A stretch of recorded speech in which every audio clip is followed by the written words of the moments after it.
जड़े धनी चाषीर अमारे थिला मूषाटीए। अमार सर्वदा भरपूर थिबारु मन इच्छा शस्य खाई बेस तागड़ा होइथाए। पाखरे रहुथाए जड़े खेत मजूरिया, ता घरे मध्य रहुथिला मूषाटीए। मजूरिया घरे वर्ष सारा खाद्यर अभाव, ओलिए खाइले ओलिए उपास। गृहस्थंक अवस्था जेउठी एमिति, मूषार अवस्था बाबदरे कौन आउ कहिबा।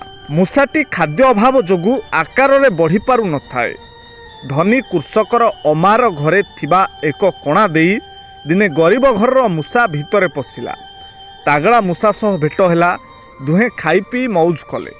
तागड़ा मूषा अनुरोध रे बुलिबाकू आसीथिबा मूषा सेठारे रहीगला। बेस किछि दिन बीतीगला, से मध्य खाई पी मोटा होईगला। दिने निज घर कथा मने पड़िबारु जीवाकू बाहरिला, हेले मोटा होई जाइथिबारु जेउ कणा देई आसीथिला सेही बाटे आउ बाहरी पारला नाही। तागड़ा मूषा हसी कहिला, एबे खाइबा छाड़, पूर्व रूप फेरी पाइले ए स्थान छाड़ी पारिबु, नहेले नाही। कहानी सारी साधु कहिले, जेते धन कमाओ मौज कर, गला बेले संगरे किछि भी नहीं पारिबो नाही। एहा ही संसारर नियम। सत्य हेउछि जेमिति आसीछ सेमिति जीव।